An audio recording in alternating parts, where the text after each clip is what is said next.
All right, I think I know almost everyone in here, but my name is Steve Prudhomme. I'm the Associate Director at TAPPS, and this is my third year and third eventful year. Every year at TAPPS is eventful. Every year at your school is very eventful. And we appreciate you adding this event to your busy schedule.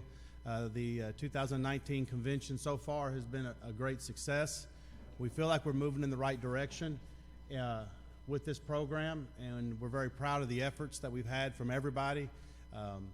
And appreciative of your attendance, and we're going to get better and better. Next year will be better, and the year after that will be better as well. So we do want your feedback. We'll be sending some things out, ways to make it better, things that worked, so we can build on the good and address the areas that need improvement. But again, I think we're on the right track. First thing we want to do is to thank our sponsors, and without them, this would have been either didn't happen or would have been a great burden to our association. They have stepped up, as you saw in the exhibit hall, out in the lobby. They're there, they're interested, they want to have TAPPS schools as customers, but also a lot of what I've been hearing is, I want to support what's going on here with these schools that you have, your member schools. This is a good thing, and this is also a spot, a place in Texas that really doesn't get the attention it deserves, and we're starting to get that attention. We're going to begin with our gold sponsors, and I just want if I have Clayton or whoever up, just to kind of come up and give a wave. Well, he's going to wave in the back. He's cool back there. We got Clayton Harrell, who you know, who's been here at TAPPS and has gone in with the video boards, has come in as a gold sponsor. We appreciate him, and you saw those highlights going on that board today. Blue Frame Technologies, our platform that we've had for TAPPS TV, and also a great innovator who's kind of helping us move to the future. And Mark Krug served on our panel for broadcast and live stream. And Game Breaker, where's Daniel? I'm a Game Breaker person in the back. Game Breaker has come on as a partner also to help us through as we add health and safety initiatives with the soft shell helmets, but also there's a lot of other technology there that can make athletics, football, but other athletics safer, and the innovations that are happening are just amazing. So we thank Game Breaker. Hellas Construction, where's Don? Do we have their Dons in the back? Again, we have an old TAPPS person from Second Baptist has gone in with Hellas Construction, and one of the top companies in the country for what they do. Don would tell you the top company in the country. We appreciate their support and coming on as a sponsor this year. Huddle Crossover, I got to learn all the names. Huddle Crossover, Huddle now, well, they're just going to wave in the back. We appreciate Trevor back there. They've come in, we're partners with Crossover, and Huddle has had Crossover join their family. And again, we're going to have the Crossover service for one more year as we move into a new era with Huddle. NCSA and Frank Ditta, everyone's been seeing Frank. He's been at our events.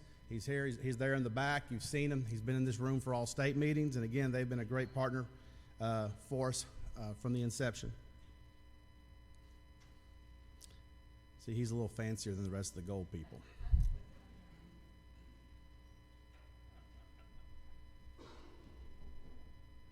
Also, the big push is Team Edition. I do want to give a shout out for that. And if you can sign your teams up, that gives you a chance to have a handle on this whole recruiting process and see who's doing what team by team. We'll have the drawing coming up a little bit later. All right, Frank. Did I move on? Okay. All right, Play Site. And where's Matt Brown? Matt Brown's in the back, and Play Site was part of our panel, and we talked about the unmanned automated cameras, but the technology that's going on with that equipment and that media. Symmetry Turf. We got Victor in here. Okay, has come on as a partner this year, and we're thrilled to have them. Team IP, I think they slept in. I'm gonna give them a hard time, but you see Team IP is our new partner with event merchandise. And finally, if Mike would come up here, Daktronics, who is the official video board sponsor for TAPPS, and Mike gets to come up here. He put in all the boards that we had at Nolan Catholic, and I can vouch for the fact that at our poor little Catholic school, we were able to get it done, and Daktronics got it done, not only with Mike doing the marketing, but we had Coach Luce coming in, working his backside off, getting it done, and even breaking in, I think. He got past security to do measurements and everything we needed for the video boards there, but Mike's going to say a couple of things. Terrific. Well, I thank you for the opportunity to be here. Again, we're really excited to be part of the TAPPS organization, and we've been sponsors for at least the 3 past years, and so we're excited to be here. Daktronics for y'all.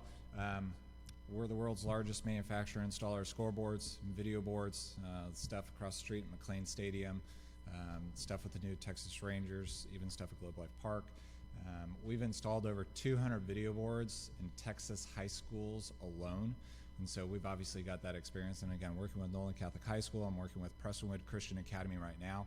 My specific department, Daktronics Sports Marketing, we partner with you guys. If you guys say, hey, we don't have the money, we don't know how we're gonna do this, but we know that we need or want this new equipment, I sit down with you, put together a master marketing plan with you, help you generate a plan to be able to generate revenue, to be able to then purchase the equipment. And so if money is an obstacle for y'all to be able to accomplish something like this, we just wanna sit down with you and kind of help break it down and show you kind of how easy it can be, and then not just tell you, but then help assist you through that process. So if you're at all curious or interested of, hey, how can we do this? Please come visit us at the booth so that we could schedule a time where we could visit you on your campus, find out what your needs are, and then hopefully put together a plan for you. So again, thank you so much for having us here. We're excited about being part of TAPPS, and hope you guys have a great day. And again, they took our,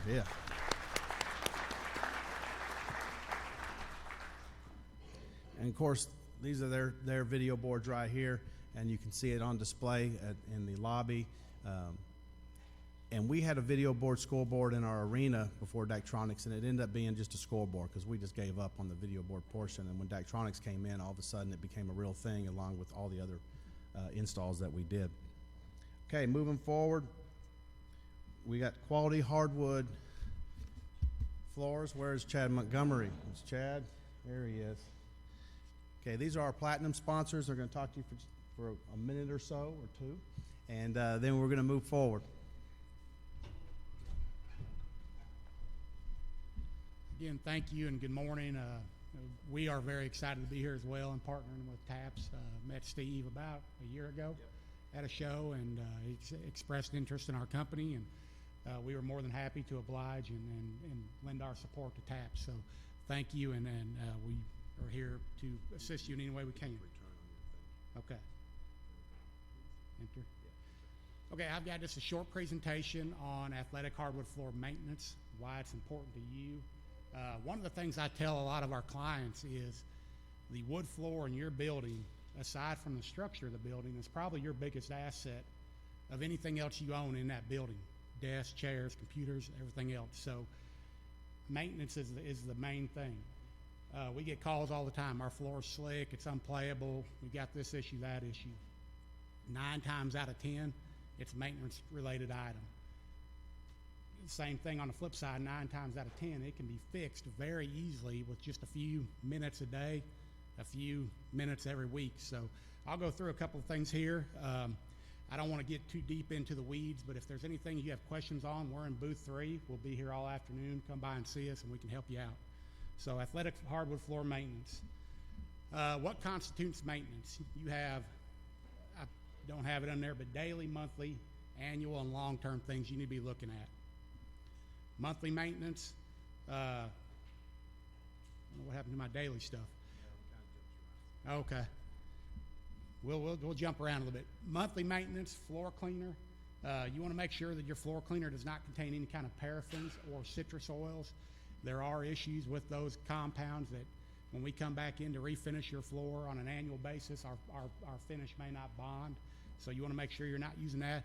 Don't let your janitorial staff or the people that are in charge of cleaning the floor use the same stuff that they use in your VCT hallways on your athletic flooring. Follow the dilution rates very strictly. I like to, 2 ounces is good, well, half a bottle is even better. Don't do that with your floor cleaners. Follow that dilution rate very strictly. I can tell you some very, very, very big problems that'll cause. Do not use a diluted cleaner more than once a week. I got a call, or we went into a gym here earlier this summer. The floor was completely scuffed, looked terrible. They bring a bottle of cleaner to me that I gave them not more than a year ago. It's empty. It ought to last them 2 to 3 years. They said, oh yeah, we clean it 3 or 4 times a day. Don't do that. Once a week at the most. Auto scrubbers, not more than once a month. If you have the equipment, make sure again you follow your dilution rates very, very strictly and have a trained operator on that auto scrubber. Annual maintenance, what we call a scrub and coat, is a top coat resurface. It completely cleans the floor, abrades the top surface, and opens it up to receive a new layer of finish. This can be done twice a year, but this is the new shine that we put on the floor. You also want to do repair assessments on an annual basis. Have somebody come in with a trained eye. There have been a lot of gym floors that I've walked where I can see termite damage that maybe is not visible to your staff and to other people who are in the gym on a daily basis, but there are small telltale signs that will tell us that you have termites, and that's something that needs to be taken care of immediately. Water damage, if you have a water infiltration issue, event, call somebody immediately and get that taken care of. Do not let the water sit under the floor and migrate. It can start out as a 5 square foot issue and turn into a 400 square foot issue. So take care of those things immediately. Call us, call some of our other colleagues out in the industry, and get water damage handled immediately. Applied tape, as much as we hate to see it, we know that it's going to go on the floor. Try to take that stuff up at the end of the year. There's a couple different ways you can do it. You can put down a little bit of mineral spirits and a flat scraper and peel it up. You can use a hair dryer and heat it up and peel it off and then clean the adhesive off. But if you leave that stuff on the floor, there's not a tape on the market today that MFMA says can be applied to a floor. It will peel the finish up, and you will end up with what we call a pothole after we refinish your floor. It's unsightly, especially on new floors. You don't want to see that. So try to keep your applied tape down or up. Long-term maintenance, things you need to be looking at on a long-term range, sand and refinish. About every 8 to 10 years, your floor should be sanded completely down to bare wood and refinished. If you walk into your gym and you look out across your floor and it's got some slight ripples at all the board joints, that floor is kind of waving to you saying, hey, I'm ready to be sanded. A 3/4 inch thick wood floor should yield 4 to 5 sandings out of its useful life. So that gives you about a 40 to 50 year life cycle of a 3/4 inch floor. The full replacement, typically what we see before that floor is done with its useful life is a water damage issue, is what's going to cause you to have to replace that entire floor. So again, take care of those water issues immediately when you have them. Our contact information, we're based in San Marcos, Texas. We have a branch office in Weatherford, Texas, and we cover the entire state between those 2 facilities. We've been in business since 1995. We are a member in good standing with the Maple Flooring Manufacturers Association, and we're also trained installers by the National Wood Flooring Association. So our contact information is here. Again, we're in booth 3. If you have any questions or would like us to give you an assessment of your facility, please feel free to contact us. Thank you for your time.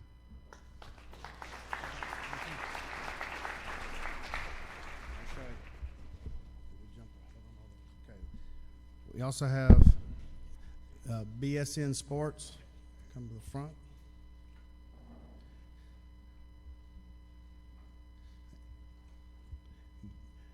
Joey Quilla. Did I say it right? I'm close.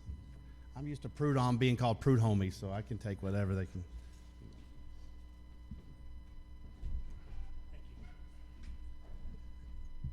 Well, first I want to thank everyone for having us and how proud we are to be sponsors and partners with TAPPS. I'm a little biased. I graduated from Antonian back in 19th and back when it was TCIL, and I'm sure a lot of people remember that. It's come a long way from that little Omni Hotel in San Antonio, and this is impressive. This is my first year up here, and it will not be my last.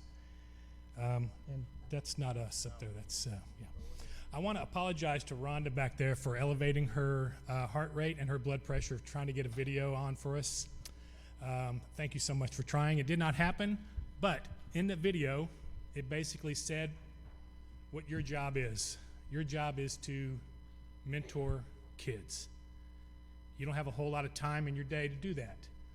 BSN's job is to give you more time. We have the resources, we have the technology, we have the inventory, we have the people to make that happen. Your job, the more time you spend with kids, the more chance you have of changing a life. And that's the honest truth. You guys change lives every single day. There are a lot of times when you are the only mentor in a kid's life. And it's very important that you realize that there's a lot of people out there that sell sporting goods, thousands of people. We do it too. We do a good job in our minds.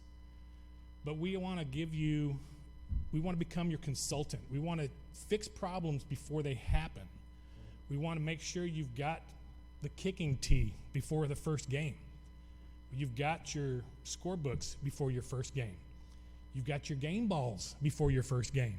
And that's what we are here to do. We're here to consult with you to make sure everything runs smoothly. We appreciate all the business that you guys give us. We look forward to doing more business with other people. And I just hope that you guys enjoy the 3 months off that everyone knows coaches get during the summer. Thank you all very much. We're very happy to be here.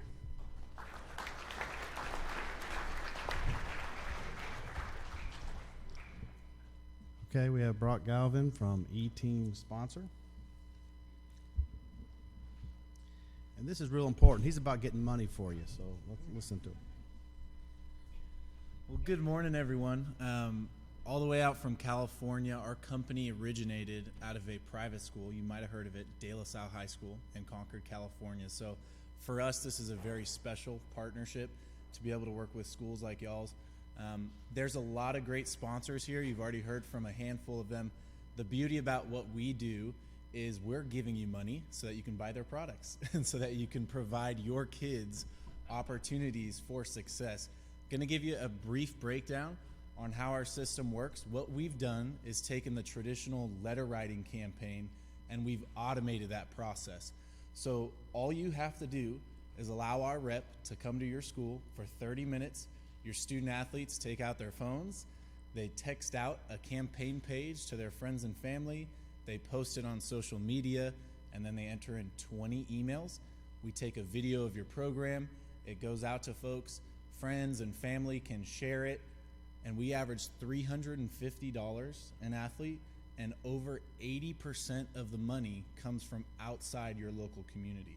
So a lot of fundraisers that you're used to, one, they take time, and two, they're very locally based.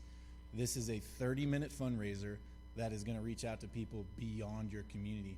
We've had a lot of schools already sign up just in the past day to use the system. We would love to meet you. We're giving away a TV. We're giving away little free giveaways at the booth, so feel free to stop by. Our Texas-based rep, LB Harold, is going to be at the booth with his Hollywood smile, so make sure to stop by. The TV is going to be given away in about 3 hours right after this session, so would love to meet y'all. The one thing I want to say is, former high school athlete and college athlete, and I've coached as well. Y'all are in such a unique position to provide opportunity to students. You know that. You've heard that so many times. But I can just say that I'm so grateful to be able to work in this industry with y'all and make a difference in those students' lives and really make a difference in your life too. Like it was just said with BSN, we want to save you time so that you can coach, so that you can do things you care about. So really honored to be here. Think it's a great organization, and feel free to stop by booth number 3 in the Brazos Hall. Thanks so much.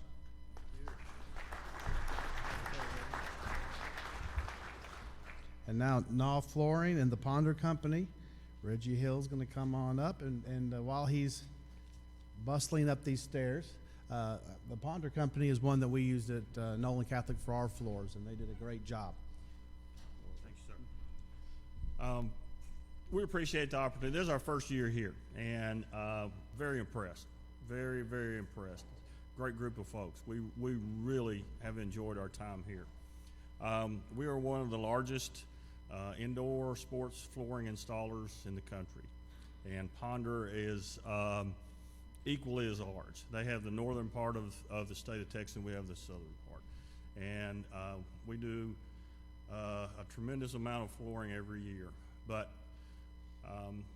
we're always looking to partner with great organizations, and we really appreciate the opportunity to show our goods and services at the show. Thank you.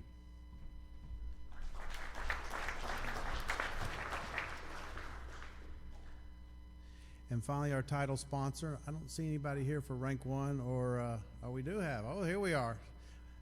Mitch, are you coming on up here? We've been wearing Rank 1 sports out. You have them down there. They've been teaching down there in their classroom.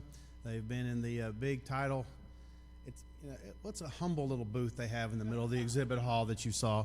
But working with all you guys one-on-one and kind of doing some things for our database, and also title sponsor is Children's Health Andrews Institute, who's already been our partner this year. And Dr. James Andrews will be speaking this afternoon, and that'll say a lot about Children's Health Andrews Institute that we can't. So anyway, go ahead, Mitch. Thank you for your time, Steve, and thank you for the opportunity of being your title sponsor this year. Rank 1 Sports has been in business for a little over 11 years now. We're in a little over 4,500 schools throughout the state of Texas and 25 other states as well. Last year alone, between injuries and treatments together, we collected over 4 million points of data. That data is meant to help you. The thing that we're most happy about is that this platform, there's now 2 platforms for Rank 1 Sport.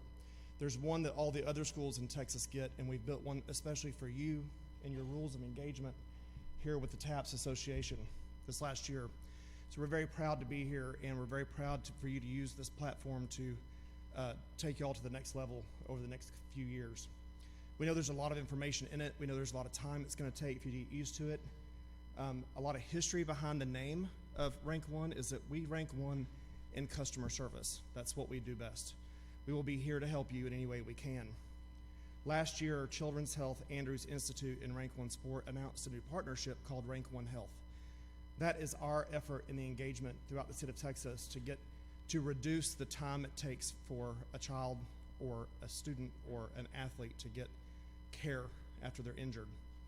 Over the next year, coming soon, we will announce those engagements. And this platform was built specifically not for Children's Health Andrews Institute, but it's to connect you to your team docs and to the hospital systems and providers in your community. Again, thank you for your time and all the effort. I think Steve and I spent the majority of the last week on the phone together. And we're here to help you. Please stop by our booth, and thank you so much for your time this week and attending those classes. We appreciate it. Thank you.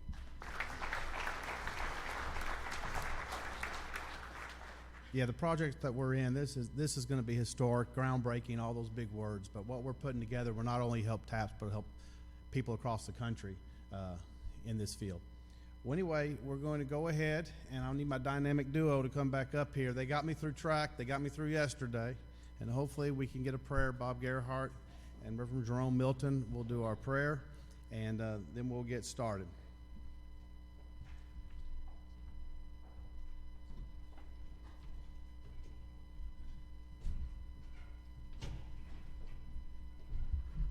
Thank you all so much for being here and participating in this.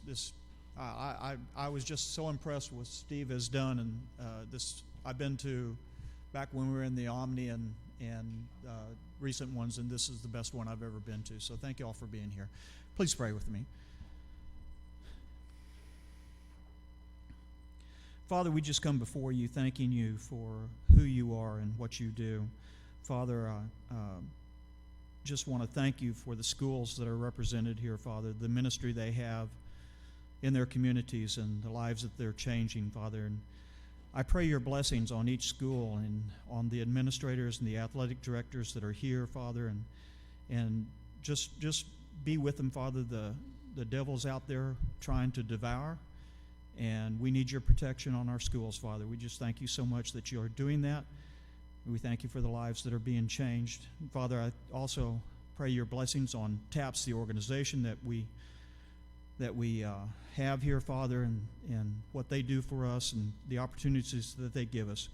Father, be with the TAPPS staff and just the organization as whole. Help us to turn to you when we need you, and be with us and bless us. Thank you so much for loving us.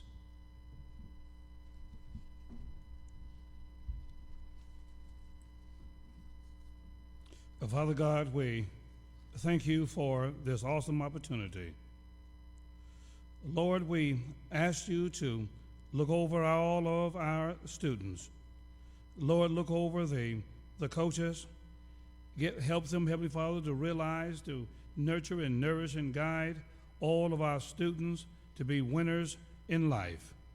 Father God, bless the Texas Association of Private and Parochial Schools as they blaze new trails, new horizons, and new journeys. And Heavenly Father, new visions and new missions.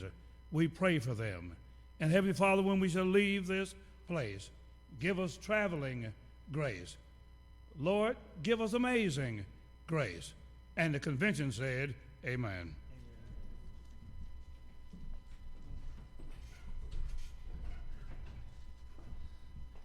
Thank you, Reverend Milton. And now I want to introduce the director of the Texas High School Athletic Directors Association, Mr. Rusty Dowling. Rusty has partnered with us over the last few years and has developed some different initiatives in consultation and cooperation with the UIL and TAPPS, and we really appreciate him being here. Mr. Rusty Dowling. Thank you. Thank you and good morning. It is really good to be here.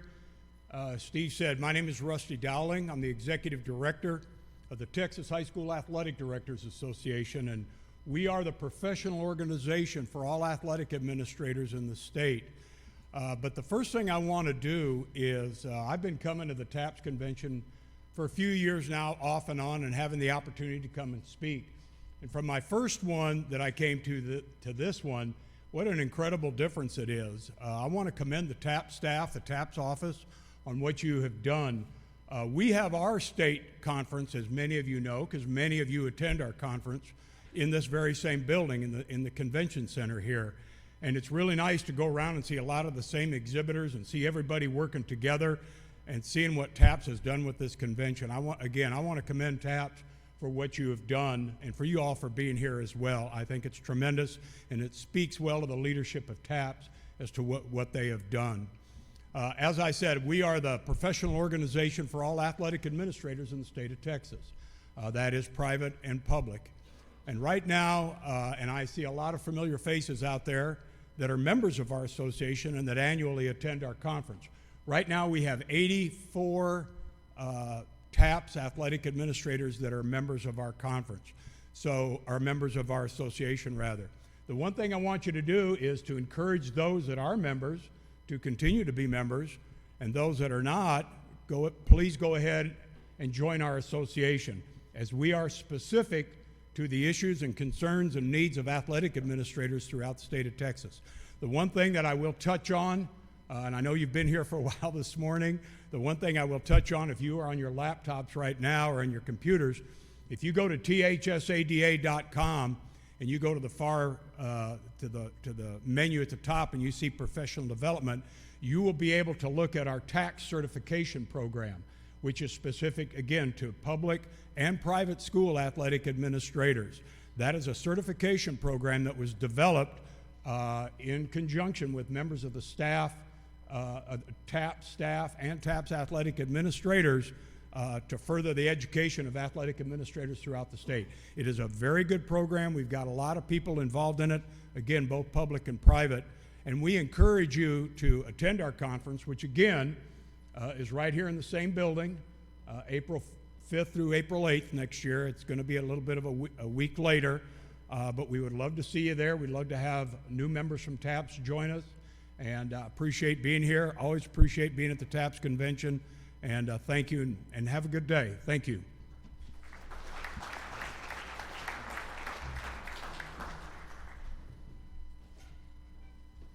Now Mr. Robert Huckabee. Where is Robert?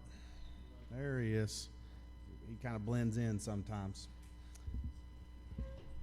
Will take us to kind of the fun part where we get to talk about a lot of great people.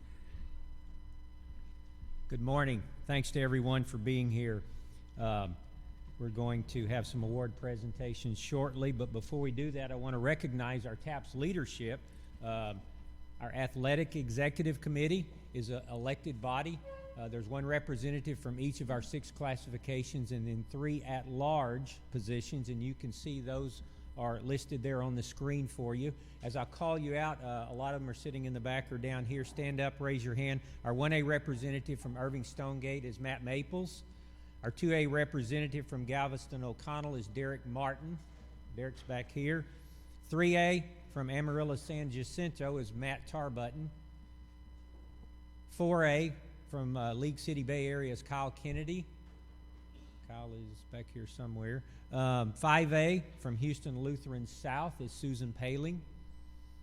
And our 6A representative from Tomball Concordia is Matt Neidick. Okay, Matt's right over here. At large, we have Jeff Smith from Trinity Addison. We have Will Curtis from Waco Vanguard. And we have Ashley Kelly from Dallas Cambridge. All right, let's give all these leaders a hand.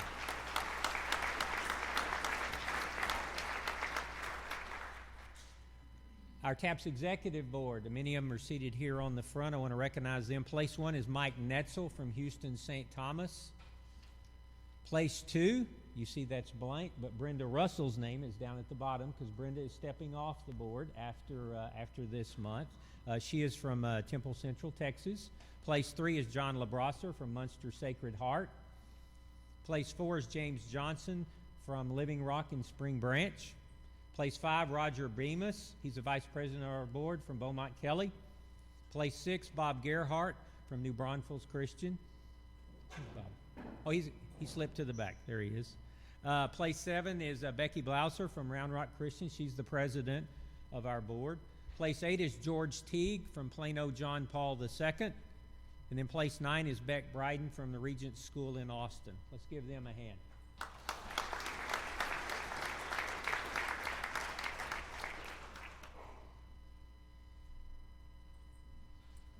One of the highlights of our convention every year is the opportunity to present awards to our athletes of the year, our coaches of the year, and also our overall winners of our points for the year, our Henderson Cup.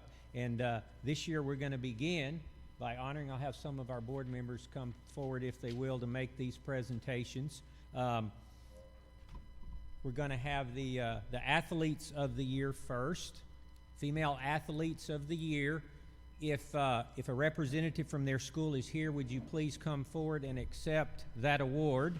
And then what we're going to ask all of our award winners to do at the end of this session, after Dr. Dale speaks, you see that big TAPPS banner over there with the riser. We're going to try to get all y'all gathered over there at the end of this session so we can get a photograph and we can tweet that out and do all those things that people like to see. Female Athletes of the Year in 1A. She's already taken her award because they left, I think, yesterday, was Reagan Maka from Notre Dame Catholic. Let's give her a hand. 2A from St. Paul, Grace Irwin. I have a 2A representative from St. Paul. Here's Jake. Come on up, Jake.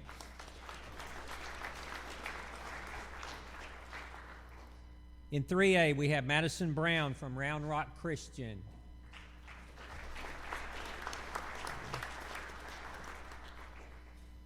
In 4A, we have Macy Draught from the Woodlands Christian.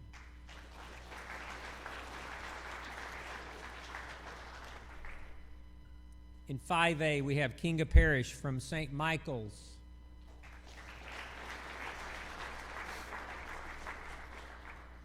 And in 6A, we have Jada Thomas from Bishop Lynch.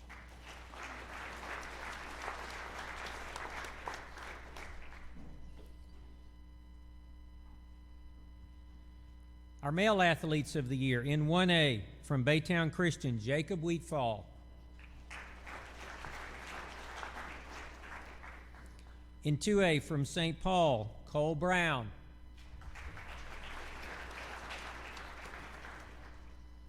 In 3A, from Our Lady of the Hills, Hunter Taylor.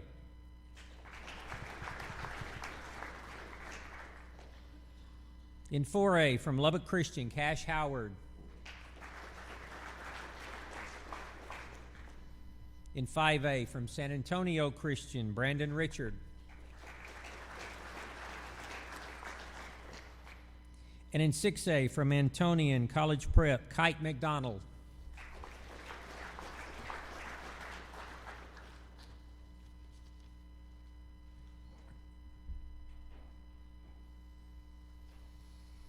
For our Coach of the Year awards, several years ago we named those the Ed Burleson Leadership Awards.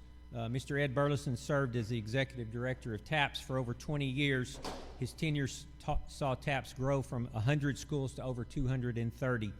Mr. Burleson oversaw the growth in the organization and the many coaches serving our member schools. This award honors Mr. Burleson and is presented annually to the male and female Coaches of the Year in each classification. These winners were nominated by their respective schools, and they were selected by our Athletic Executive Committee. Okay. In 1A, Female Coach of the Year, Jen Anderson from Summit Christian.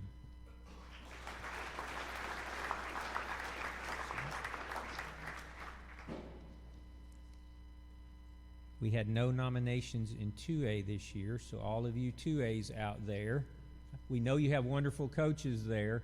Be sure to get those nominations in. In 3A, from Rose Hill Christian, Jessica Gerke.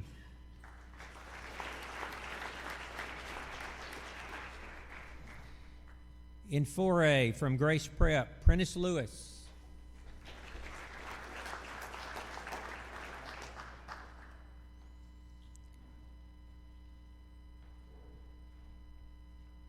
In 5A, from San Antonio Christian, Robin Gurley.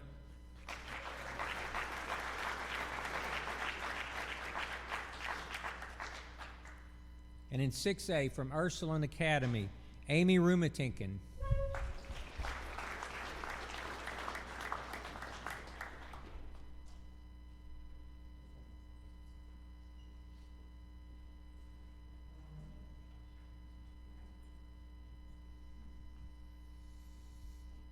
Our male Coaches of the Year, in 1A, from Stonegate, Matt Maples.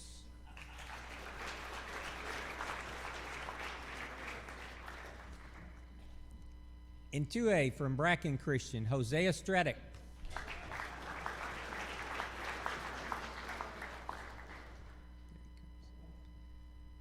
In 3A, from Our Lady of the Hills, Chris Ramirez.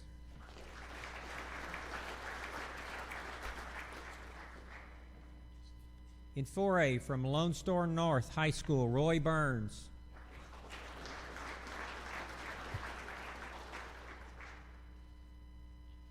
In 5A, from San Antonio Christian, Kenny Dirksen.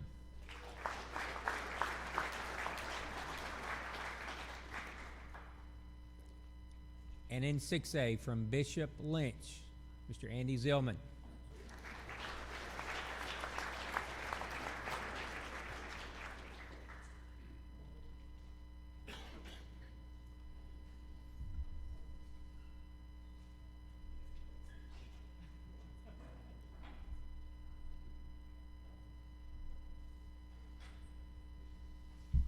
Each year, TAPPS recognizes in the area of fine arts and in the area of athletics the award for the overall champion plaque for the most points accumulated in that respective category. So here are your overall winners in the category of girls athletics. In 1A, Legacy Christian.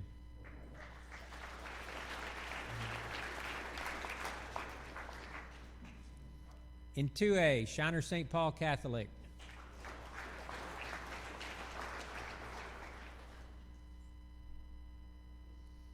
In 3A, Denton Calvary Academy.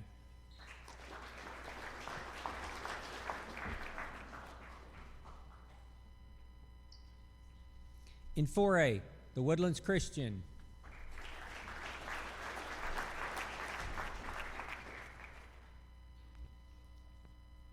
In 5A, San Antonio Christian.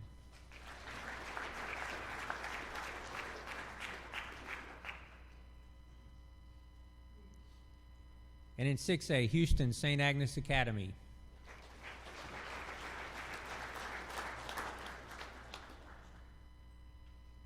Your overall winners for boys athletics. In 1A, Weatherford Christian. In 2A, Shiner St. Paul Catholic.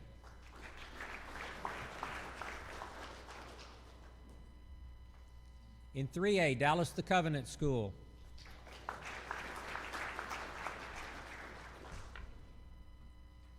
In 4A, the Woodlands Christian.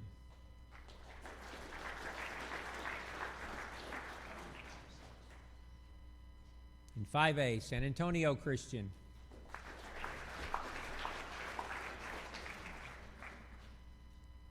And in 6A, Houston St. Thomas High School.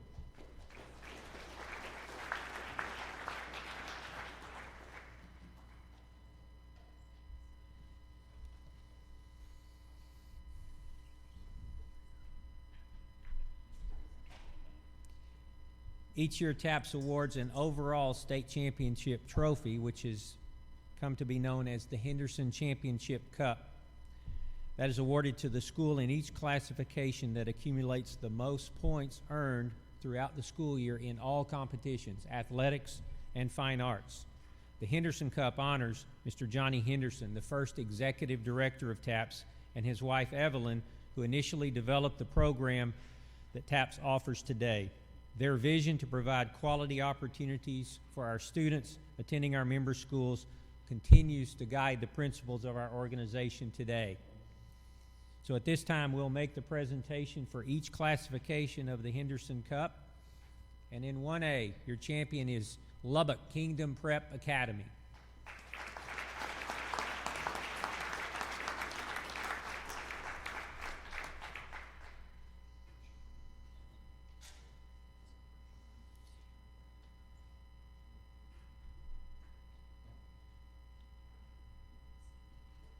In 2A, Shiner, St. Paul Catholic High School.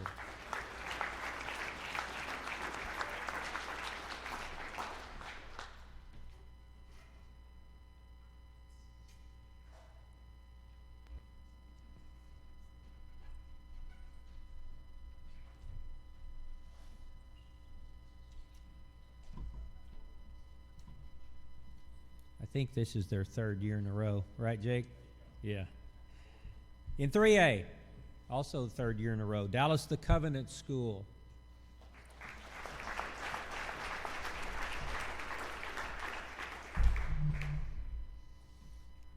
In 4A, the Geneva School of Bernie.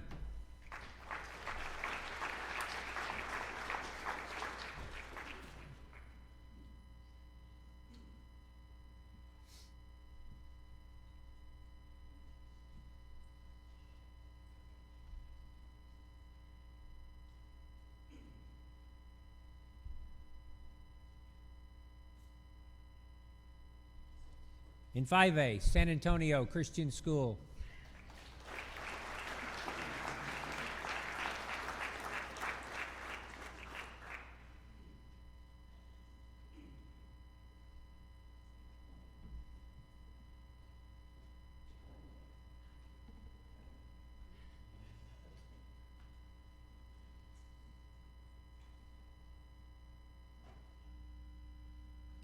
And in 6A, Tomball Concordia Lutheran High School.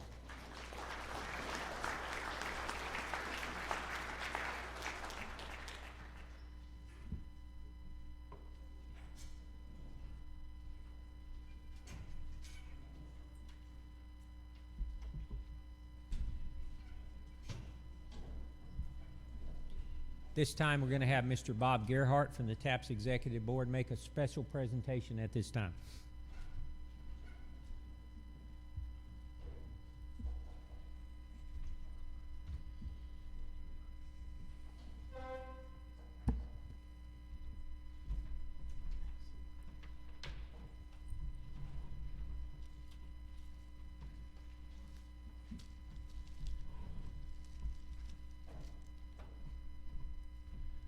It's been my privilege to be on the board for 10 years now, I believe it is. I think I started in 2009. I was on the AEC before that.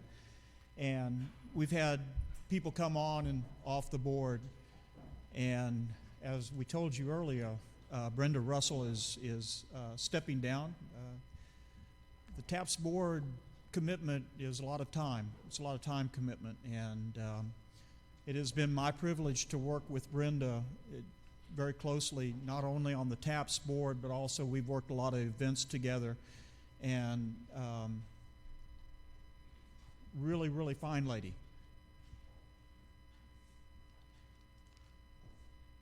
One of the reasons that she's going to step down is she feels like she can't give the time to it, and that's who Brenda is. If she commits to something, she commits to it 100%. I really, really appreciate Brenda and what she has brought to TAPPS. Hard worker, great Christian woman, a leader in the community, and has always been there to support, you know. The mom in her comes out quite a bit, and for some of us on the board that need that, it's been a real privilege. It is my honor to present this award to Brenda Russell for being on the board for almost 10 years, we think. We're not exactly sure, but Brenda.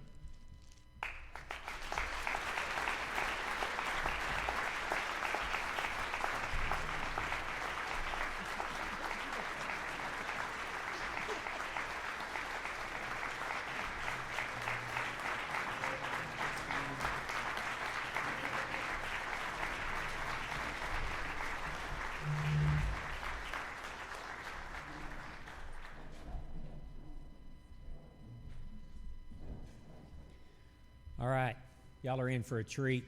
We are honored to have as our keynote speaker Dr. Greg Dale. Dr. Dale is a professor of sports psychology and sports ethics at Duke University. He's also the director of the sports psychology and leadership programs for Duke Athletics. In addition to his work with Duke athletes and coaches, Greg consults with numerous college and professional athletes and teams. He provides educational programming at schools around the world for administrators, teachers, coaches, parents, and students. He has written 5 books related to leadership, performance, and parenting. He serves on advisory boards for the Pro Football Hall of Fame, the Positive Coaching Alliance, and the U.S. Lacrosse Coaches Association. He's been featured on Good Morning America, ESPN, MSNBC, Court TV, and numerous other national radio programs. We had the opportunity in the Fine Art General Session to hear from Dr. Dale yesterday. Let's give a warm TAPPS welcome to Dr. Gregory Dale. Thanks.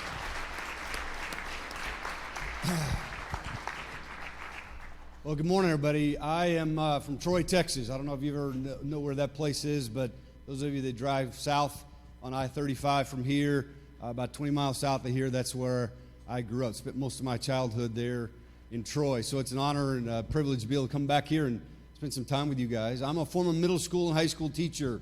I started off teaching at a boys' private school in New York City.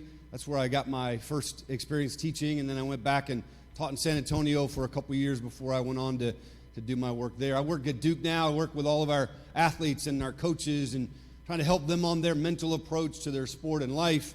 I work as much with our coaches as I do with our kids. Matter of fact, I was talking to one of our coaches this morning, our men's basketball coach. We were talking about one of our kids, and I told him I was coming to spend some time with you guys. And he said, and I asked him, I said, Coach, you got any great advice from me? And he thought for a second, and he said, you know, Greg, you're going to do a great job. You're like the model presenter. It's like, wow, Coach, I appreciate that. And then I get out the phone, and I start Googling the definition of model. You know, the definition of model is the miniature version of the real thing. So I'm not quite sure that was a compliment coming from that guy. I hope in our little bit of time here, I just want to affirm you guys. I want to challenge you a little bit. You don't have to agree with everything I say. But if you leave here thinking about what we talk about, then I'd say our time is worthwhile. I'd like to just get a show of hands. How many of you are just administrators, not just administrators, but you don't coach as well? How many of you are full-time administrators, all right? How many of you coach full-time? Any coaches that do it full-time? How many of you are coaches and administrators at the same time? Okay? So those of you that are full-time administrators, I'm going to challenge you that you're not responsible for the kids. Well, we all are responsible for kids, but ultimately, you're not responsible for kids. You're responsible for the people who are responsible for the kids.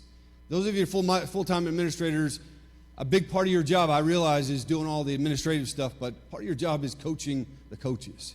You guys are responsible for those people who are responsible for the kids. Those of you that are doing both roles, you obviously are responsible for those kids, and those of you that coach absolutely every day, you're you're responsible for those kids. So I want to challenge you, whether you are an administrator or a coach, or you do both, in that you are the culture on the teams that you lead and in the organizations that you lead is a direct reflection on you and your leadership. If I were to go to your school, if I were to go to your team, it wouldn't take me very long to see what the culture's like. How do kids treat each other? What's our commitment like? As coaches, do we do a good job of sharing kids, or do we hoard kids? Do we challenge kids or kind of encourage them to do your sport year round, or are we really good about doing multi-sport and those kinds of things? I just want you to think about the culture on your teams is a direct reflection on you. I would also say your success as a leader comes down to the credibility you have with kids. Those of you that coaches, 14, 18-year-old kids, how do you establish credibility? How do we lose credibility? Much of it comes down to your success as a coach. And so with that, I'm not sure why we have all these spots up here on the screen. You guys over there, we got spots. Over here we don't, but if those bother you, maybe look over here. Here's some questions I want you to think about. Do you create fear or develop confidence? How about those of you who have children of your own? What if there are no fear of consequences in your household? What's it like, you think? Kind of crazy, right? But some coaches use fear of consequences as a main way to try to motivate people. I'm also going to challenge you. I don't think you can give kids confidence. It's not a gift that you wrap it up and you just give it to them. But boy, you can influence their confidence. I want to talk a little bit about that as we go through here. You act like you know it all. Are you willing to ask for help? I would argue you're probably a little insecure if you know it all and you're not willing to ask for help. Think about that. How about this? Are you humble enough to admit when you're wrong? You guys ever worked for somebody who's never wrong? What's that like to work for a boss who's never wrong? Anybody ever been married to somebody who's never wrong? Yes, sir. Yes. Yeah, one guy said 3 times now he's been married to somebody who's never wrong. I guess he hadn't figured that out yet. Have you, as a leader, as a coach, evolved enough to be willing to go in and say, I was wrong. I made a mistake. I messed up. That one was on me. Can you do that? And if you can't, I would ask you to think about why you can't do that.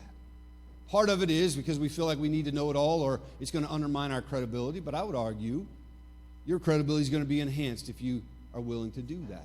And everybody I find, I get to work with corporate leaders. I work with leaders all over the place. I work with all of our captains at Duke. And people say all the time, yes, that I can do that. I do that. But I find many times people actually can't do that. Now, I would also say you can't go in every other day and say, oh my gosh, I blew another one, didn't I? Holy crap, there I go again. You can't do that. But when it's appropriate, I'm challenging you. Great leaders are willing to distribute the credit when things go well and are willing to take the credit when things don't go well. Can you do that? Okay. I had a chance to work with a guy named Tony Dungy for a while when he was coached the Indianapolis Colts to a championship there, and he talks about after it was over, every time after the competition was over, he tried to look at it like he was looking through glass. If it went well, I'm looking through a window. How can I distribute the credit? When it didn't go well, I'm looking in the mirror. What could I have done differently to help our team be more successful here? I sit around with coaches all the time, and very seldom do I hear them say, even amongst themselves, we got out-coached tonight. It's always those guys, those kids, those people. I'm going to challenge you to think about, you got to be willing to do that when it's appropriate at times. You make practice challenging or drudgery and fun. Do you make it drudgery or challenging and fun? How many of your kids are going to grow up and be a coach like you guys and make this awesome stipend that you make as a coach? And what do you think? Give me a percentage. Somebody. 10% of your kids that you coach every day are going to grow up and be coaches like you guys? That many, you think? Probably more like 2%, right? How many of them are going to grow up and do their sport in college, percentage-wise? Some of you are very fortunate to have very talented kids. But what do you think? Probably less than 5%, right? Across the board? I have a good friend who coaches basketball in college, and he says, I love coaching that kid who has a legitimate chance to play at the next level or who wants to be a coach like me. Why does he love coaching that kid? Think about it. That kid's bought in. That kid, you could do anything to that kid. And that kid's going to keep coming back and keep coming back and keep coming back. He said the sooner we understand that the overwhelming majority of the kids we coach aren't wired like we were when we were kids, or certainly aren't wired like we are now, the less frustrated we're going to be and the more fun we're going to enjoy, or the more we're going to enjoy what we do every day.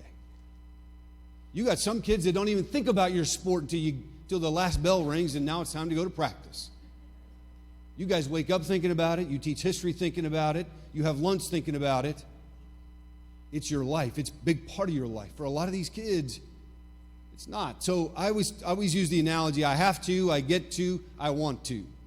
There are a lot of kids on your teams that are looking at it like, I have to go to practice today. There's some kids that look at it like I get to. There's some that I want to. How many times have we said, boy, if I only had a few more of those, boy, life would be good, right? How do you get those I have to kids to at least, Lord, to look at it like I get to, okay? So I want you to think about that. A couple other things here. Are you interested in what's best for you or what's best for your athletes? What are some signs where it's more about the coach than it is about kids? I would say if you use I and my statements a lot, don't do that. If you use I statements a lot, use my statements. How about just a simple thing, my team? See, I'm going to challenge you to not use that phrase anymore. My team. It's not your team. Your teams were back when you were in high school and when you were in college. Those were your teams. Our men's lacrosse program, I don't know if you remember in 2006, we had a crazy situation happen with our men's lacrosse program, and the head coach lost his job, and some kids were accused of doing some things that they did not do. There's an ESPN documentary on it called Fantastic Lies. If you haven't seen that on the 30 for 30s, check that out sometime. The new coach comes in, and I'm sitting in the back of the room. The very first thing he said to those young men when he walked into the room, he said, "Gentlemen, this is not my team." See, my teams were back when I was in high school, when I was in college. This is your team, and I hope to earn your respect enough to someday make it our team. And that's how they talk about it. Our, we, us. It's not about me. Two of our teams, when they fly to away competitions, I realize you guys probably don't fly to away competitions, right? But when they do, the coaches, because they do recruiting, they get status with the airlines. So they regularly get bumped up to first class. And every time on those two teams, when a coach, head coach or an assistant, gets a first class ticket, they give it to one of the athletes on the team, and the athletes take turns sitting in first class. The coaches always sit back and coach. I'm going to encourage you, it's not about you, okay? Have you evolved enough to truly be willing to think about that? It's not about you. Do you treat others with dignity? I'm going to talk a little bit about that. And do you effectively balance accountability and empathy? Because some of you are great with accountability. Boy, you hold kids accountable. We got high standards, and that's awesome. But you lack empathy. Some of you are so empathetic that you get taken advantage of because you can't hold kids accountable like we need to be able to do. And just want to kind of challenge you a little bit on that, all right, as we kind of go through here. To help us understand this, I think we go through 5 stages during our careers as coaches. I'd like for you to think about which of these stages you're in, because I would argue your credibility, kids buying into you, kids wanting to follow you, has a lot to do with which of these 5 stages you're in. I'd like for you to think about it, be a little self-aware right now, and think about where you are. The first stage is what we call the survival stage. You guys remember that first year coaching? Yeah. You know, I grew up in Texas and Alaska. That's where I spent my childhood. I do my undergrad at Stephen F. Austin here in Texas, and I moved to New York City to go to get my master's at Columbia, and I'm teaching and coaching at that school, and I coach football in the fall, basketball in the winter, and they needed a lacrosse coach in the spring, and I needed the money. Lacrosse, Texas and Alaska. Think about it, right? I stunk. Man, the very first live lacrosse game I ever see, I'm the head coach in that game. I had no clue what I was doing. No clue. And I was really good at demanding that those kids respect me. Man, you're going to respect me. I'm your coach. One thing I want you to think about, I ask coaches all the time, I know you want kids to respect you. Do you want kids to also like you? Now, some of you are thinking, well, I don't care if kids like me. I just want them to respect me. And I'm going to challenge you, it doesn't have to be an either-or thing. Can you have respect and like? You can have both. And I would argue the best coaches I've ever been around have both. If they have to sacrifice one, they're going to sacrifice being liked every time. I find that the like part of it is a byproduct of how you treat kids, how you interact with them. Matter of fact, the best coaches I've ever been around, athletes say, I love my coach. I love playing for my coach. Think about the best coach you ever had. You might not have liked them every day, and they probably didn't like you every day. But boy, you had that connection with that coach. I'm going to say you can have both, but if you have to sacrifice one, you're going to obviously sacrifice that like piece of it every time. It's important. Next stage, this is where it's kind of about you. I'm kind of a big deal. This is where it's all about winning. If I were to ask you guys to give me your definition of success, all of you in this room would give me all these great politically correct answers. It's all about developing young men and women for life. It's about teaching character, right? And I would call you on that and say that's a bunch of hogwash many times. That's the way it should be. But our actions when kids make mistakes show something very different. Or when our star athlete breaks a rule and it's the state championship and we've already said ahead of time, if you break this rule, you don't compete in the next competition. But you know what? I'm going to let you play because you can help us win. Our actions show where it is. This is where we have a lot of I statements, a lot of me and mine. Believe me, if you don't want to win, you're in the wrong business, right? If I'm involved and there's a scoreboard and a clock, I want to win. But where do we put that? At some point, we evolve enough, hopefully, to move into what we call the significant stage. This is on I don't know if you can see that, but the sign on the front of a coach's door, it says, leave your ego at the door. That we evolve enough to understand that these kids out there are not here to make you look good. You're here to help them grow and develop. It's truly about that being that leader of significance. It's about being a servant leader. You're here to truly serve them and help them grow. Some coaches never get there. Some coaches never get there. They say they are, but boy, their actions show something very different. Now, the fourth stage is what we call satisfied. This is where we start to flatline a little bit. This is where we start to do the same thing year after year after year after year. Maybe we're the last one to show up at practice, or we're the first one to leave when it's over. We're not willing to stay late anymore and help kids out who would like a little bit of extra help, or come early if we're able to do that. We start to lose a little bit of our passion for what we're doing. Can kids tell if you're passionate about what you do?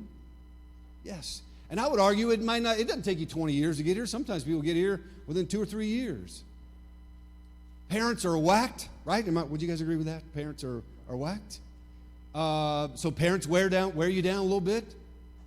But I'm going to encourage you, if you have juniors in your program, for instance, who've been a part of your program for a few years, then they know every Tuesday, they know every drill we're going to do. Because we always do this on Tuesday. We always do this on Wednesday. Well, you create robots who can physically go through the motions, but mentally disengage. Practice is the time for them to be engaged, for them to think, for them to be there, right? Last stage is what we call a spent stage. That's just a tired old dog there, right? This is where we kind of have one foot out the door. I was doing a workshop at a school up in Michigan, doing some in-service with coaches, and during our break, the boys' varsity basketball coach said to another colleague, all I got to do is put in 2 more years and I can get out of here. Sounds like that guy's in prison. Would you want your son, 17-year-old, to play for that guy? What do you think? I wouldn't. Now, life happens. You get sick, family members get sick, things go on that affect us and affect our ability to be engaged every day with kids. But I'm going to encourage you that if you spend too much time here, you're going to undermine, your credibility is going to be undermined. Now, is it fair to say you might feel like you go through all these in one season? Maybe even in a week. Well, how about a week? Ever feel like that guy at the bottom by the end of the week? I find great coaches, great teachers, great leaders are exhausted by the end of the week because they're given everything they have to do that. I have a picture of this guy up here. I don't know if you remember, but one of his children committed suicide. Tony Dungy retired not because he was spent, but because he wanted to spend more time with his kids and more time with trying to mentor some of the players that were playing in the league at the time. But I would tell you, to a man, every one of those players would always tell you that it wasn't about Tony Dungy. It was always about everybody else. He was a true servant leader. Even those guys in the background back there in their khakis, those other coaches would all tell you it was always about helping us grow and helping us develop, helping mentor us. And I would also tell you, if you ever go to Chapel Hill, North Carolina, where the University of North Carolina is, it's 8 miles down the road from where we are. There's a great place called Franklin Street, where have all these little bars and restaurants. And if you go there, I can guarantee you'll probably see a couple of those Carolina coaches in what we call the spent stage. There they are. I got to get my digs in whenever I can here, right? I got to. Yes. So, a couple things here. We're only going to go through a few things here, and then I'll let you go. But this is something I think we don't spend enough time on. I know we talk a little bit about it, but when's the last time you actually sat down and wrote down your purpose for coaching? Why do you coach? If I were to ask you to think about that, what would your answer be? Why do you do this? Simon Sinek does a lot of work. I know that's a busy slide, but I'd like for you to pay attention to that circle there, okay? The circle. He talks about how most people in leadership positions, most organizations, they talk about what they do. That's what we talk about all the time. What you do, you guys coach. And you go to clinics to learn how you coach. Hopefully I'm going to give you some ideas about how to do that today. But very seldom do we spend time thinking about why we do it. And he's arguing the best leaders, the best organizations always start off with why. The how and the what come later. We always talk about why we do what we do. You want to inspire people, talk about the why. You want to motivate kids, be willing to talk about the why. Think about it. If you want to inspire, people aren't inspired by what and how, they're inspired by why. As he talks about, how did Martin Luther King get 250,000 people to come to Washington, D.C. before the internet now, got 250,000 people to come to Washington, D.C. They didn't come because of Martin Luther King. They came because of his dream, because of what his vision was, his purpose. That's why they came. And he didn't say, I have a plan speech. He had a dream speech. That's what they bought into, right? To help you think about it a little bit more, this gentleman was walking by these 3 bricklayers, and they're laying a brick for a wall at a hospital, and he asked them what they were doing. He asked the first guy, what are you doing? And he said, I'm laying these dang bricks, right? I'm doing my job. Second guy, what are you doing? He said, I'm feeding my family. Now, that guy's a little more invested, right? A little bit. Now, the third guy asked him what he's doing. Look at that guy. What do you think? That guy a little more invested? Yeah. And I would tell you that Angela Duckworth wrote a book called Grit. If you haven't read that book, check that out sometimes. The grittiest people in the world, across all occupations, across everything, the people that are most resilient when things aren't going well are the people who have a purpose outside of themselves. And they continually think about that. They are serving something other than themselves. And they continually think about that. One more example here. In the early 1960s, we were way behind the Russians in our space program.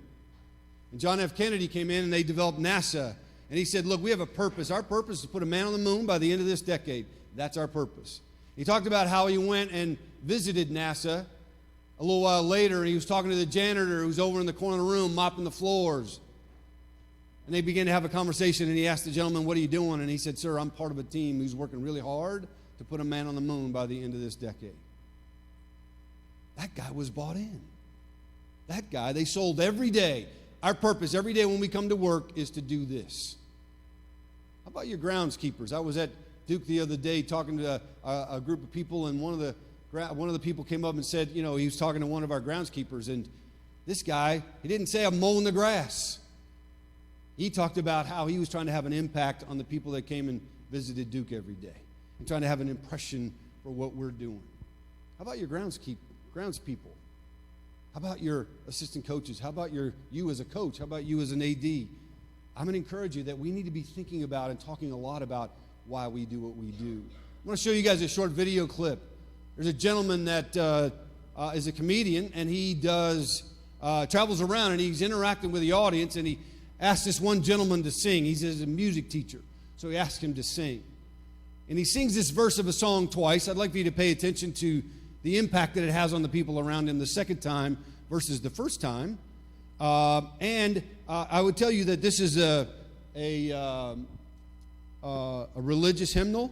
So if you struggle with that piece, just please move past that and focus on the message here. This is called How Do I Know? And a lot of times when people hear the phrase, how do I know, the next thing they say is what? How do I know what? But the key really isn't to know what. The key is to know why. Because when you know your why, you have options on what your what can be. For instance, my why is to inspire people to walk in purpose. My what is stand-up comedy. My what is writing books. My what can be going out with some friends to eat. In fact, another what that has moved me towards my why is a web series that we have out now called Break Time. So every Wednesday at 3 o'clock, you should subscribe to the channel. We do a series called Break Time on YouTube. So 3 o'clock, we drop a new episode. One episode in particular, I'm about to show you a clip to. We were in Winston-Salem. So Break Time, this is how it works. I travel the country. I do stand-up comedy, probably an hour and a half at an event. And in the middle of my show, I'll just sit down and start talking to the audience. And funny just happens. Or I'll meet somebody who's really interesting. So I met this one guy, and he said that he teaches music at a school. I was like, all right, you teach music, can you sing? And then I'm just going to show you the clip. Check it. So you're a musical director. Cool. Yes, sir. All right, so let me get a couple bars of like Amazing Grace. Can you do the first part of that? Go ahead. Amazing grace, how sweet the sound that saved a wretch like me. Wow. That bro could sing. You know what I'm saying? All right. Now, what you give me the version is if your uncle just got out of jail, you got shot in the back when you was a kid. I'm just saying, let me see the hood version real quick, if you know which version I'm talking about. Just see if that exists. Let me see what you got. Amazing grace, how sweet the sound that saved a wretch like me.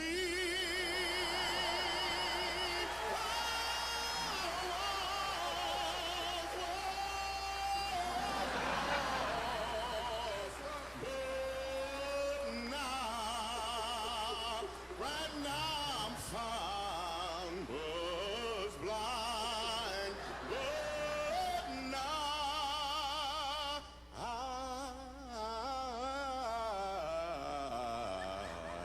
I see.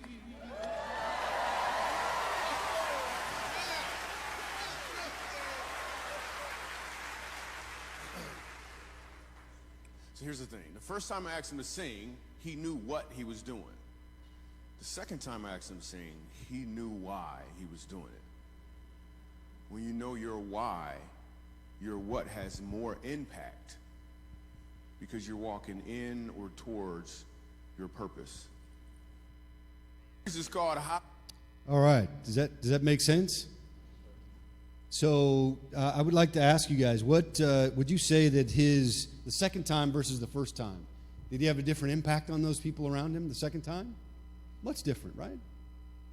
So if you want your coaching, which is what you do every day, to have more impact, you need to be thinking about why you do what you do.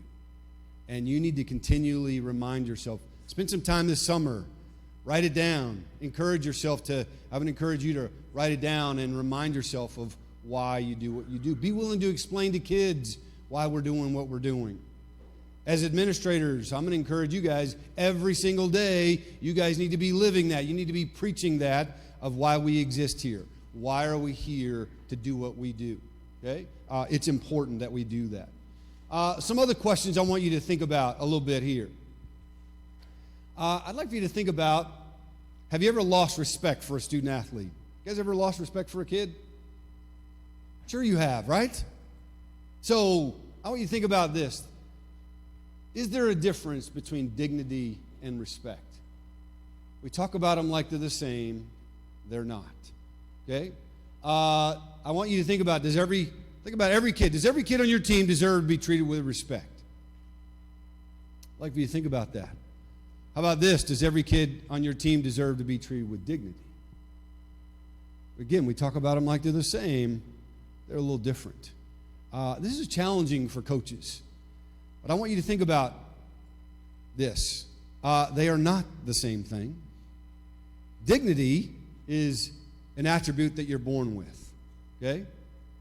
It's our inherent value. We're all born worthy. Can we say she's not worthy? I mean, come on. We're all born worthy. Every kid on your team has dignity. Every kid on your team deserves to be treated with dignity. Now, I think that although everyone has dignity, not everyone deserves your respect. Respect is something that you earn. Respect has to be earned. Dignity, I shouldn't have to earn you treating me with dignity. I have to earn your respect. And there's a difference between those. And I would say, so it's important to treat your athletes with dignity. And that's really hard to do when you've lost respect for a kid. It's hard to treat each other as adults with dignity when we've lost respect for each other. Here's a few things to think about here. I want you to think about these and which one of these jumps out at you the most in terms of which one resonates with you the most. Look at that first one. I see it all the time where coaches don't talk to kids when they're injured. You can't help me be successful. I don't have time for you.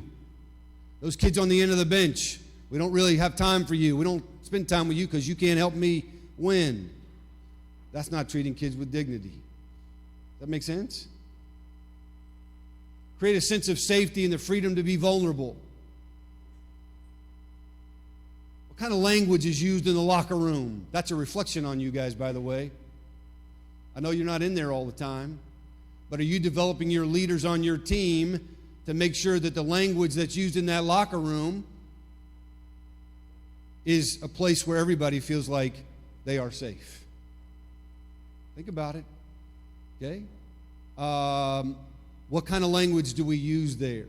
Are you willing to listen to people? And obviously that last one, I know you guys would believe in that one.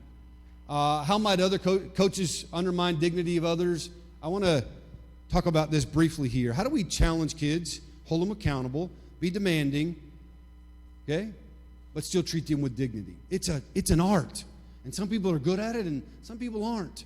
I'd like for you to think about where you are on these right now and see how you do with this.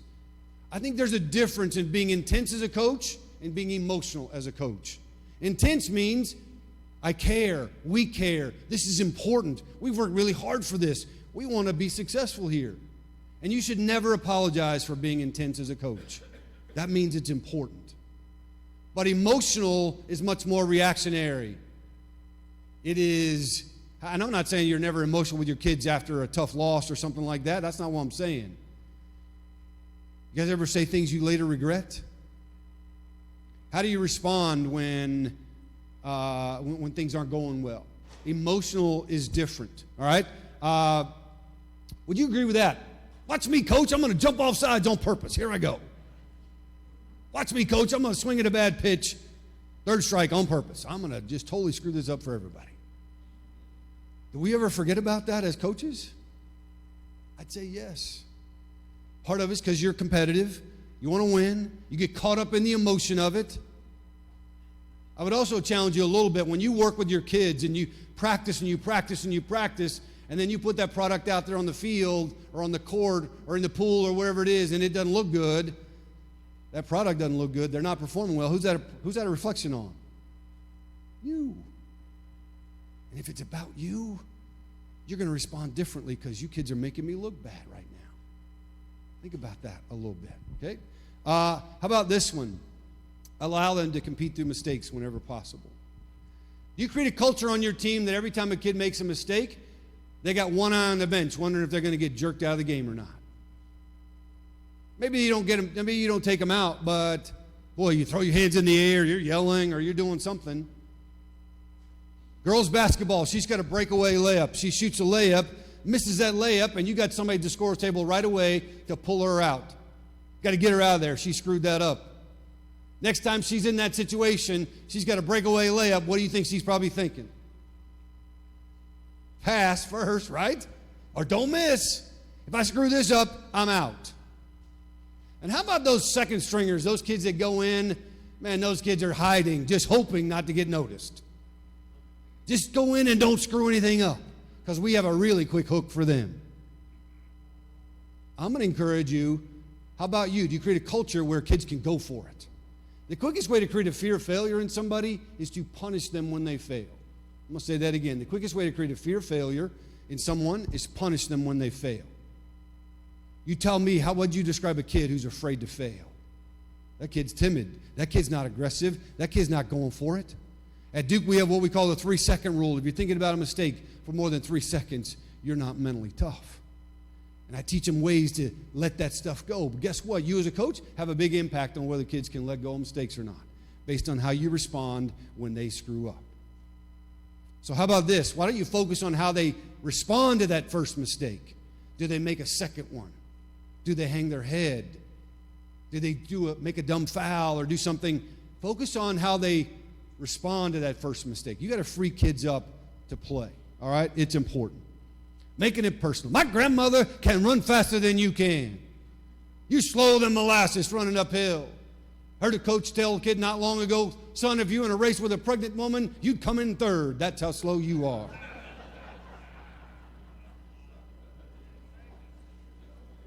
Now, some of you haven't taken a note all day till just now. You just picked your pencil up.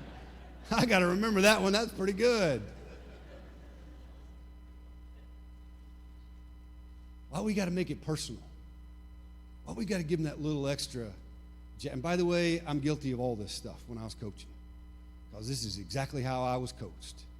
I did all this. Totally. Think about some of the things I said to kids. I hope they're okay today.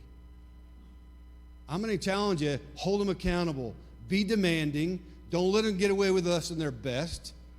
But stop at where you focused on the behavior. This has got to be different or whatever. But stop when you got to feel like you got to give them a little bit of extra jab there. Don't make it personal. Because I want you to think about it. Here's a little psychology for you. What you're telling that kid is essentially, if you could outrun my grandmother or beat a pregnant woman, I could probably coach you a little bit. That's how much you stink. I can't help you here. That's what we're saying. I'm saying be demanding. Hold them accountable, but focus on the behavior without giving that little bit of extra jab there, all right? And swearing. Boy, there's a lot of Christian schools here.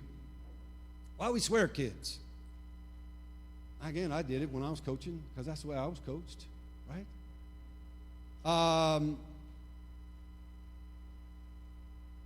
Why do we do it? A lot of coaches say, well, it's for effect. Boy, get your ass in gear sounds a lot better than get your butt in gear. I would tell you, if you have to swear at kids to motivate them, you're not very good at motivating kids. In the classroom, how many of you swear at kids in the classroom?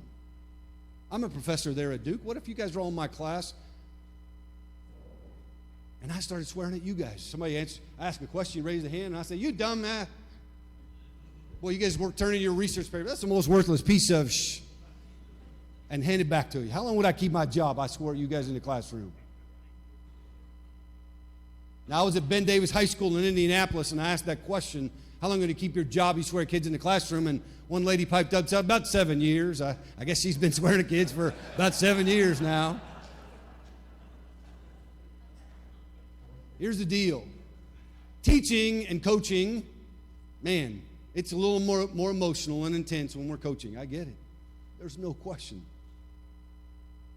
But you know, Frank Beamer, the football coach at Virginia Tech, who a couple years before he retired, he said, you know what? There's no other place in the country where you can swear at people and keep your job. We're going to be more professional around here. Okay? I'm not going to swear at you. You're not going to be allowed to swear at each other anymore. Tony Dungy didn't swear at people. Very successful at what he did. There are a lot of coaches. Dean Smith, when he was coaching, said, if you can be disciplined in the little things, we'll be disciplined in the bigger things. We're not going to do that. We're going to be disciplined. We're going to handle it differently. Okay? Something to think about. Sarcasm, belittling, and humiliating. How many thrive? Raise your hand if you're sarcastic, other than me. Come on, anybody else? Coaches, man, we're great at sarcasm, right? Here's the thing about sarcasm. Should you be able to have fun with your kids? What do you think? Yes. But here's what two coaches have said to me, very, very, very successful in terms of wins and losses. Here's what they both said on separate occasions.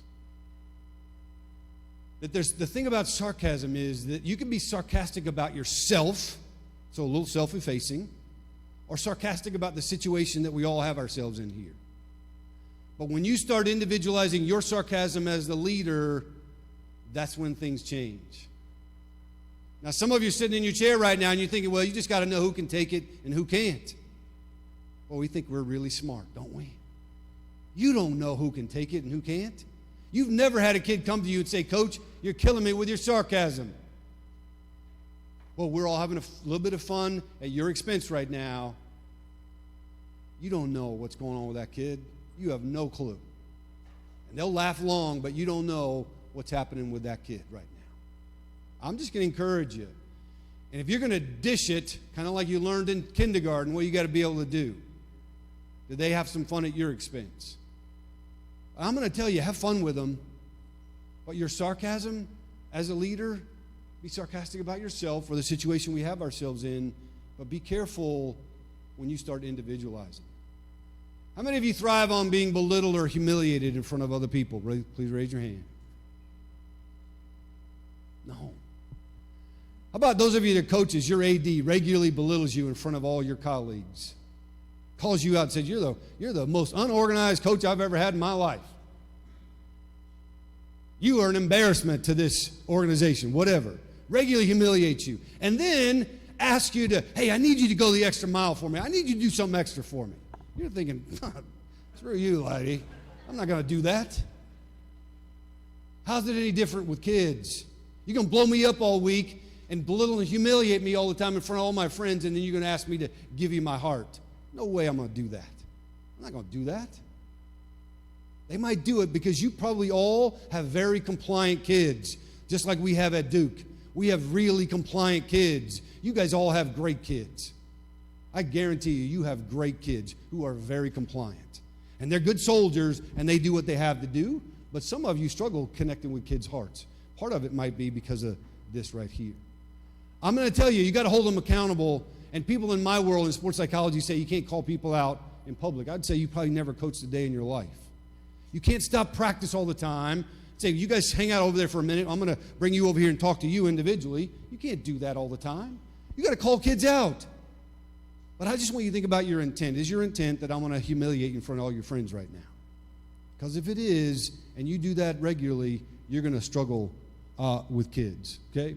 All right, we got to move on. Last thing, and then we'll wrap this up, is this balancing of accountability and empathy. Some of you in this room are really good with accountability, okay? If I were to ask you to raise your hand, some of you would say, yep, that's what comes more natural for me. Some of you are more empathetic, okay? But you have to be able to do both. So how about this? Would you guys agree with this? Would you agree that let me just put the last one up here. Would you guys agree with that you got to be able to do that, right? You have to have high standards. If you don't, and sometimes as we get to one of those last stages, our standards start to fluctuate a little bit. I'm saying you got to have high standards. You got to be demanding and hold everyone in your organization accountable. If we had more time, we'd go into this more detail, but I would challenge you that sometimes I want you to think about, do you treat every kid the same when it comes to discipline? And I would argue, I don't think you can treat every kid the same when it comes to discipline. Life is a series of extenuating circumstances. And if you live in a black and white world as a coach, you're going to miss opportunities to impact kids. I have a friend who coaches football in Washington, D.C. It's a school of choice, so kids can bus in from different places. And he's got a kid on his team who's a sophomore on the football team. This is inner city Washington, D.C. Mom's a drug addict, and dad's nowhere in the picture. And this kid's come to him on a few occasions and said, Coach, I can't come to practice this afternoon because I can't find my mom, and I got to go home and take care of my little brother and my little sister. And he says, am I supposed to treat that kid the same who comes from a two-parent family home who can get that kid to practice every day? I bet many of you don't have kids that are in situations like that. But I'm going to tell you, they all have different situations. He said, I'm not going to treat that kid the same. I'm going to explain to the team, in general, this kid's got a different situation. You guys got to trust me on that. And he's getting here every time he can get here. Life is a series of extenuating circumstances. If you have a long list of rules, I would argue you're a slave to rules and you're not being a leader. Don't have a long list of rules. Some high school teams don't even have any rules. They have core values, though. They have standards, and we're going to hold you accountable. Our men's basketball team, they got one rule. Don't do anything that's detrimental to you, this team, or this school. If you do, there will be a consequence for that. Does that not cover everything? That covers everything. Some of you like to state the consequences ahead of time. I'm going to tell you, if you state them ahead of time, let's say you say, hey, if you break this particular rule, the consequence is you don't compete in the next competition. Well, you have a kid at the end of your bench and the kid who's your star, and they both break a rule on a Wednesday. It turns out you guys, the state championship is on Saturday. What do? You let that star play? How about if it's the anchor leg on your 4x4 relay? It's your quarterback. I would say if you let the kid play, it's all about winning for you. We can say all that other stuff just goes right out the window. Be careful, and if you say, well, things are a little different for you, we're going to let you play, I would argue you might win, but your credibility is going to be undermined for the next several years in your program because what you say doesn't really mean anything. Okay? So everyone has to be held accountable. You have to have authentic conversations. You guys ever do this? You ever bring your team together, bring everybody together and say, hey, we all got to get better at this. And everybody in the whole place knows we're just talking about these three knuckleheads right here, but we don't have the ability to go have conversations with them. Don't do that. Don't bring everybody together and say we all got to do better than this when it's only a couple of kids. Go talk to those kids there, okay? Now, we got to be able to do that. Now, we also have to be empathetic. What's the difference between empathy and sympathy? Sympathy is, well, that kind of stinks for you. Man, I feel bad for you. Empathy is I try to put myself in their shoes, right? That's what that is. I know Lynn talked a little bit about this last year, I believe, but I want to talk about it in a little different way here. What do you think about this? You guys agree with me or you disagree? You know, growing up in Troy, Texas, a big deal for us was to be able to go into town, go into a store there that, and my buddy and I were talking about this about 10 years ago. We'd go into town and, man, that was a big deal to go to the store and pick out whatever we wanted and do all that stuff. And he said, you know what, Greg, I bet you never once went into that store and had somebody that worked at that store follow you around the whole time we were there. Like, no, I never even thought about that. He said, somebody followed me every single time we were in that store. Like, what are you talking about? Yes. See, my good friend is African American. I don't know what it's like to be a black man who grew up in Central Texas in the 1970s and 80s, and it was held against him just because of the color of his skin. I don't know what that's like. I don't know what it's like to be a single mother trying to raise two kids and work full time. I don't know what that's like. If you're a white male, you don't know what it's like to be a woman. You don't know what it's like to be a black man. Black men, you don't know what it's like to be a white woman. You understand what I'm saying? It's really hard for us to put ourselves in people's shoes that don't look like us and act like us and think like that. And there are a lot of kids in your programs that aren't like you. They don't think like you. They don't act like you. They come from different places. And so while we might not be able to actually put ourselves in their shoes, compassion shows that you care and that you want to help them in some way. So I might not be able to know where you're coming from, but compassion shows that I care and that I want to help you in some way. And then this last piece of this is that if you operate from this paradigm that these kids are all entitled and they're a bunch of brats and lazy turds, then you're probably not going to be very empathetic. But if you come from this idea that the overwhelming majority of our kids want to succeed, they just don't know how, I would argue you're going to have a better chance to be empathetic with those kids. Okay? It's important to think about. I think Lynn shared some of this, but we created a video at Duke for our coaches to try to help them understand that the people that they work with every day have things going on. If I were to ask each of you to stand up right now that your family struggled financially when you were a kid, there's some of you in this room, some of me included, would stand up.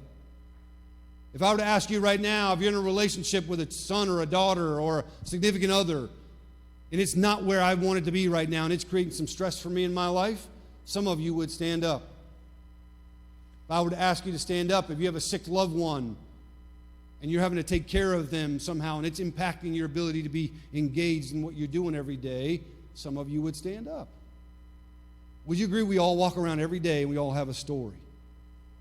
I want to just challenge you that those kids, every day when they come to practice, you have no clue what's going on with those kids. Here's the lack of empathy. You're being lazy and you start belittling and humiliating them. Empathy is you pull the kid aside and say, wow, you seem off today. Are you okay? That's empathy. Not your first response is you're a lazy kid, so I'm going to blast you in front of your teammates. You know no idea, perhaps, what's going on with that kid today. So I want to show you this video we put together for our coaches just to try to help them understand a little bit more about what these guys might be going through. Hopefully it's going to work. There we go.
The bottom line is that I want you to just remember that we all have a story, right?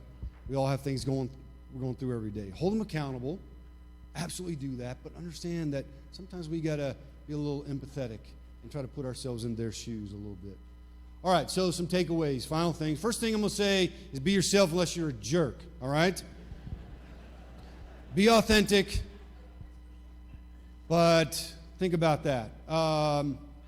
You can also, so I would also say remember why you're coaching. Why do you do this? Try to remember that. Would you enjoy coming to practice every day? Would you be inspired by you? Would you enjoy coming to practice and doing what we're doing every day? Or for the most part? How about this? Coach kids the way you want somebody to coach your own kid. Now look, I've coached my own kids before, and I know we're harder on our own kids than everybody else. Most of us. Those of you, anybody coach your own kids, by the way? Who coaches your own kids? Several of you in this room. I get to go to the Pro Football Hall of Fame induction ceremonies each year because I'm on an advisory board there with them. And years ago, Brett Favre, the longtime quarterback with the Green Bay Packers, was there doing his induction ceremony speech. And he started talking about his dad. His dad was his high school coach. And his dad, he said, you know what? My dad never once told me I was good enough. Never once did my dad ever tell me I was good enough. His dad's passed away now. And this gentleman, who's a 55-year-old grandfather, starts crying, and he looks up into heaven, and he says, gosh, Dad, I hope you think I'm good enough now. How sad is that? He's going into the Hall of Fame, and he's still not quite sure he's good enough in his dad's eyes. I have a good friend who's a quarterback in the NFL, doesn't have a good relationship with his dad because his dad was his high school coach. Dad didn't know how to separate being dad and being coach. Make him go throw 200 passes out in the backyard when everybody else is off being a kid. Holding him a higher standard than everybody else. What I mean by this is, would you want somebody to belittle or humiliate your kid in front of everybody else? Would you want somebody to dog cuss your kid? Would you want somebody to treat your kid with dignity? I think so. So treat other people's kids the way you would want somebody to do your own kid. I think that everyone deserves to be treated with dignity, even those kids that you struggle with. Look, you can use respect for those kids, and it's hard, and I'm going to tell you it's easy to coach those kids who are wired like you, those kids you struggle with. I think it's our role to continue to try to treat them with dignity. And I would also say that you got to try to commit to balancing accountability and empathy. If you're so empathetic and you get taken advantage of all the time because you don't have high standards and you can't hold kids accountable, you're going to lose credibility, okay?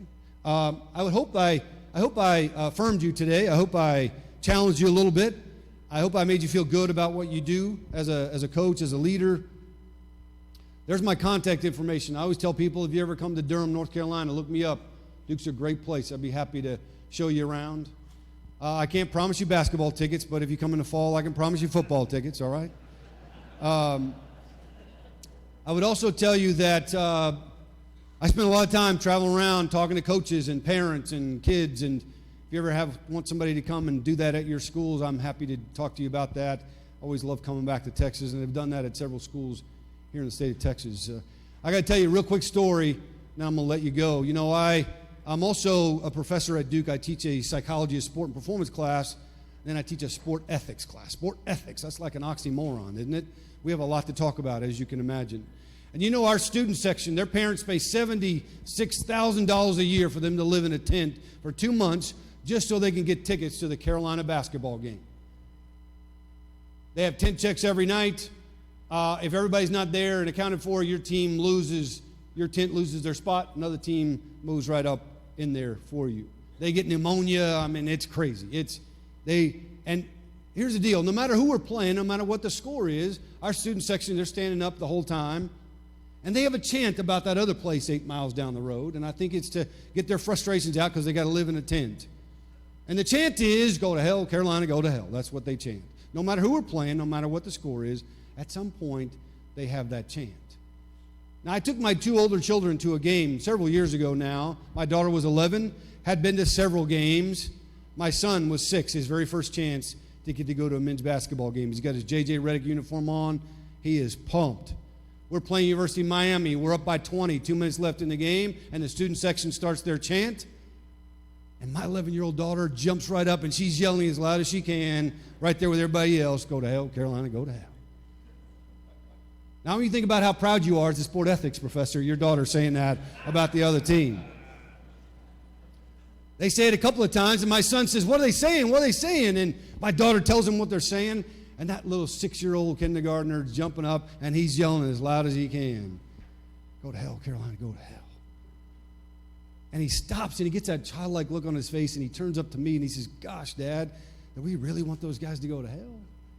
And I said, "Hell yeah, we do, boy. Are you kidding me?" I did not do that, all right? It was a great opportunity to talk about sportsmanship. Now, ironically, that young man is a sophomore at that other place down the road working with their men's basketball program. So, funny how life turns out. We don't talk to him anymore in our household, but thank you very much for your time, guys. I appreciate it. Thank you.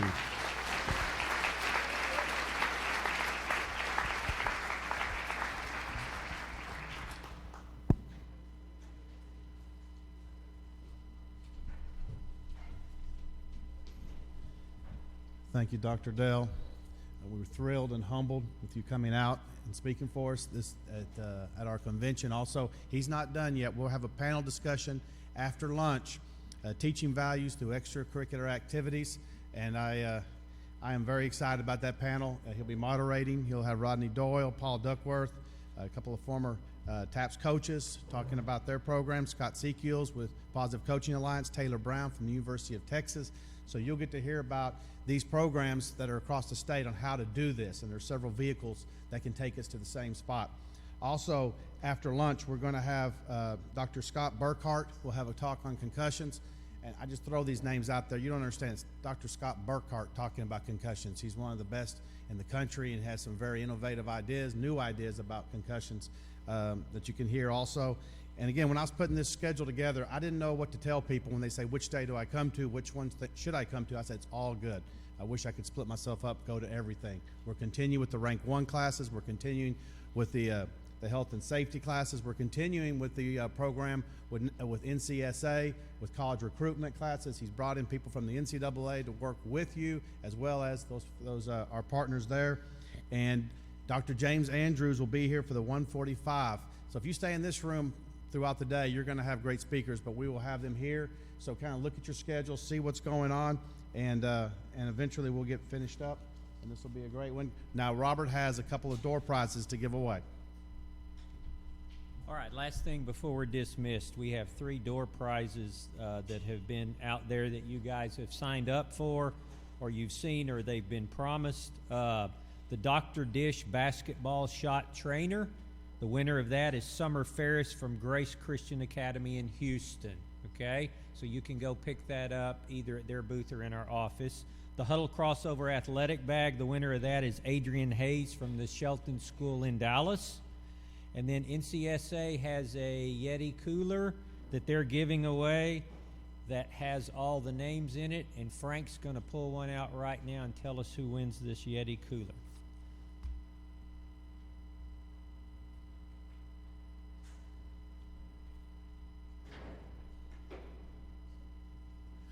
And if you're here, you can come get it from Frank right now. Here we go. Gotta be here,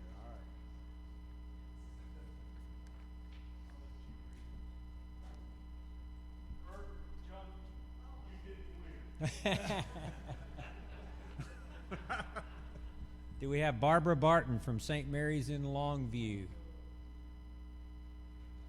Barbara, not here? All right.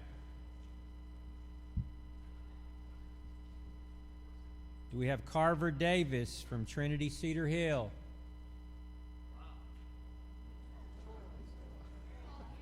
He's not here. All right. Strike 2.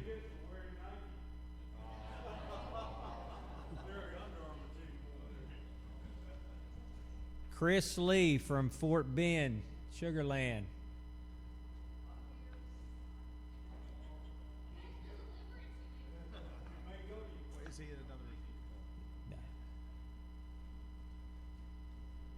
Mark Reeves, Covenant. Mark's here. Come on up, Mark.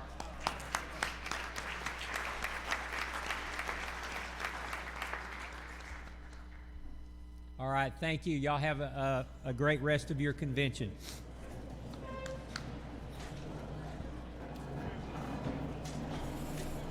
There you go. Thank you. Mark. They should have lunch for you in the Brazos room in just a few minutes. So, fried chicken dinners. Oh yes. Also, if you want of the year, please, all our of the year winners, y'all need to go get your picture taken. So the award winners, please go to the big banner. Just be patient with us.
All right, thanks for your help, guys.